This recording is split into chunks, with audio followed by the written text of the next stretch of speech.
And the 43-race winless streak for Tony Stewart ends on a wild afternoon at Talladega, Alabama.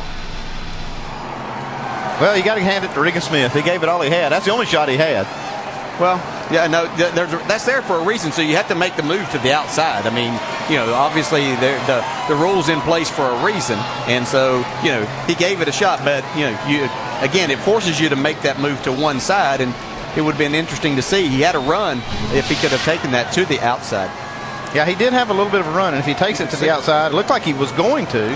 He actually tried to fake Tony to the outside. Yeah, and I'm sure that's going to be his argument that Tony forced him there. And he does have somewhat of an argument, I guess. Yeah. You know, it depends on how you look at it. Let's check in where Shannon is caught up with his crew chief. That's right, winning crew chief Greg Zipadelli. Tony Stewart's last race here at Talladega in the 20 car and his first win. How meaningful is this to you? I can't even explain it. After the year we've had and what we went through on Friday, it's just, I don't even know what to say. I'm just so proud of everybody. Joe Gibbs Racing, proud of all my guys, proud of all the guys that came over and helped us get this car back the way it was. It was a team effort. We had people from the 18, people from the 11. We flew people down early. Proud of everybody. And we went at Talladega. I don't even know what to say. This is cool. I love these places. They've been good to us. They just haven't been great. And just proud of everybody. I mean, I don't know what to say. Well, one thing is for sure, it's going to be an emotional victory lane. Tony Stewart's 20th trip to Talladega. He had finished second 6 times, and he almost finished second again, but it was not to be because the rules are the rules, and they would not allow Regan Smith to go below the yellow line. You could go below if you're forced there, but you cannot advance your position. So Tony Stewart wins it. Let's go down to Mike. And catching up now with Regan Smith. Take me through that last lap move. Well, I knew I was going to get one shot at him, and Paul was back there pushing me. I backed it up a little bit going into 3, and I knew where I was going to make my move at. And I don't know. I always got told that the rule is if you get forced down there, then you're the winner of the race. On the last lap, anything goes. They always say it in the driver's meeting, and that's what I was going with. I got forced down there, man. I had a nose inside of them, and I could have piled up the whole field, and I guess that would have been a cooler finish. I don't know, but I'm proud of DEI. I'm proud of the Principal Fan-Ownership Group. Everybody on this team. ECR engines were awesome. It was a great day for us. We're trying to get this car funded for next year, and you know, second sucks. That's all I can say. We don't know right now if you are second. NASCAR has not placed you yet. Where do you feel like you should be placed? Doing burnouts out there right now. You can tell the disappointment, but still there's reason to be excited about this run for Regan Smith and DEI. An awfully strong effort, Shannon. Yeah, Mike, a tremendous effort by DEI down here with Paul Menard. Got to take me through that last lap. What was that like from your perspective? Well, it was it's play racing, so it's hard to make a move. You know what I mean? I thought Regan had that was cool to see him beat him to the line, but I guess he went underneath the yellow line or whatever. But you know, DEI horsepower, ECR engines.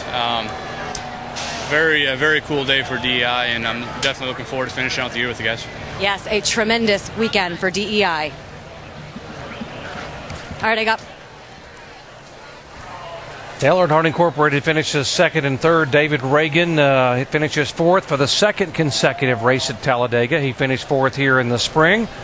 Great run for the 6 car. Jeff Burton will come home fifth. His teammate Clint Boyer in sixth. Bobby Labonte, best run of the year for the King Richard Petty's car number 43, and Bobby Labonte, the former winner here. Scott Riggs, how about Riggs, finishing in 8th place. Robbie Gordon 9th, and Jimmy Johnson coming home in 10th. But it's all about smoke, finally getting it done at Talladega. Jamie. Oh, and it's a Gatorade bath as he prevails in victory lane. Tony, Greg Zipadelli, your crew chief, told me this morning the way this year has gone, he's been numb. There's been no feelings. What has it been like for you trying to get back to victory lane? Yeah, love you too, guys. Man, it's one thing to get back to victory lane, but to do it at Talladega, this is one of about 4 places I haven't won a cup race at, and man, talk about wanting to win. I've wanted to win here for so long. I got so many friends down here, and Red Farmer and Donnie Allison and all these fans, man. I mean, there's so much orange up there, and I know this hasn't been one of my favorite places on the fan side. People haven't always liked me here, but this was for those guys up in the stands today. Tony, take us through that last lap, especially the pass at the end. What was going through your mind? Just don't get too big a gap behind me, and I knew with 3 DEI cars behind me it was going to be tough to hold on, but we got a really good push from Regan to on the back stretch there, and I thought he was going to be able to stay on the bumper, and if he stayed there wasn't anybody going to get to us, but he got away from us there and got a gap, and he got a good run. Just had to try to protect at the end. Congratulations, and 20 starts here at Talladega. Tony Stewart finally goes to victory lane. Alan? All right, Jamie, well, we know Tony Stewart's won the race. The rest of the results you've been looking at, unofficial, till we get the final word on where NASCAR places Regan Smith for that last lap thing. You can check out NASCAR Now, 10 o'clock tonight on ESPN2 if you'd like a little more information. Next weekend, it's on to Charlotte, Nationwide Series, Friday night. The Cup race on Saturday night at 7 Eastern. A wild day in Talladega. The championship is shaken up. Jimmy Johnson leads by 68 points, and Tony Stewart is your winner here in Alabama.